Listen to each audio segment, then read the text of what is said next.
Chief justice of India ने cockroach बोला, कहीं मादर नहीं बोल दिया, नहीं 20 मिलियन लोग मादर पार्टी में ज्वाइन हो जाते। हमारे यहाँ पर एक कहावत है, हगे में मुंह देना। आज कुछ लोगों को मैं दिखाऊंगा जो इसी नीति को अपनाते हैं। ये है भैया कॉकरोच जनता पार्टी का भविष्य है, सही बोलिए ये। अब मुझे ये बात बताने की जरूरत नहीं है कि इनका इस सब से कुछ लेना देना नहीं है। यहाँ पर गुस्सा निकल रहा है यूथ का सरकार के ऊपर। मैटर इंटरनल है, इंटरनली सुलझ जाएगा। मगर इन लोगों को टपकना है, बिना बात के जय श्री राम का नारा देना है, उमर खालिद को घसीट के लाना है, उमर खालिद को अपना बाप मानने वाले उमर खालिद पे बात करनी है। जबकि इस प्रोटेस्ट में इन सबसे किसी को लेना देना ही नहीं है। यहाँ बात चल रही है पेपर लीक की,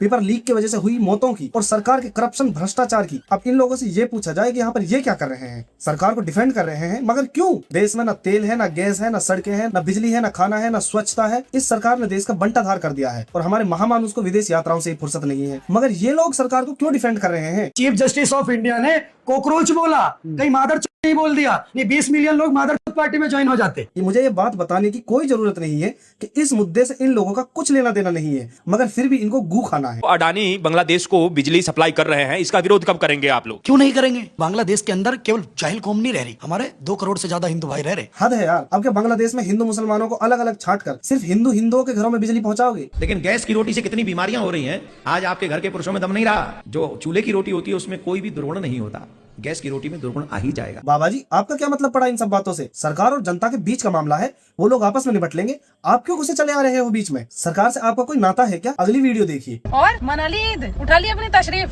रेत लिए बकरे, इधर उधर जाकर सड़कों पर थूक ली दिलबाग। अपनी दुकानों पर आओ। भारत की जनता परेशान हो रही है क्योंकि पंचर हो रही है सबकी गाड़ियाँ और पंचर वाले सारे के सारे बिजी हुए। बहन, तेरा क्या मतलब पड़ा इन सब बातों से? तू क्यों उंगली कर रही है? इसे ही तो बोलते हैं हंगे में मुंह देना। आए दिन अपनी बेइज्जती कराते हैं, मगर इनको चैन नहीं। नफरत लाने के अलावा क्या कर सकते कांग्रेस से चमचे है क्या? गोगा मेडी से लेकर और जंतर मंतर तक आप थोड़ा नहीं पूरी तरीके से सांप्रदायिक नफरत फैलाते हुए दिखती है। थोड़ा बहुत आपको पढ़ने लिखने की जरूरत है रिजिमा। एक बात बताओ, ये जो आंदोलन है एजुकेशन मिनिस्टर का इस्तीफा का आंदोलन है, तुम क्यों अपनी ऐसी तैसी करा रहे हो? बात सरकार की और यूथ के बीच की है। तुम तो धर्म बचाते हो ना, तो यहाँ क्यों आए नेताओं को बचाने? क्यों?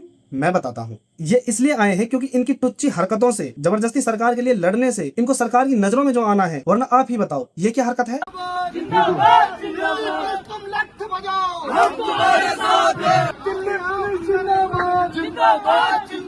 ऐसा नहीं है कि इनको पता नहीं है, पता इनको भी है कि ये गलत कर रहे हैं, इसीलिए पहले से ही कवर कर रहे हैं। बेवकूफों, जिस सरकार के लिए तुम ये सब कर रहे हो ना, उसी सरकार के मंत्री अटल बिहारी वाजपेयी ने कहा था, जो देश की सरकार से सवाल नहीं पूछ सकता वो देश प्रेमी नहीं बल्कि सत्ता प्रेमी होता है। क्योंकि देश प्रेमी देश से प्यार करता है, सरकार से नहीं। अब तुम बताओ, सत्ता प्रेमी हो या देश प्रेमी?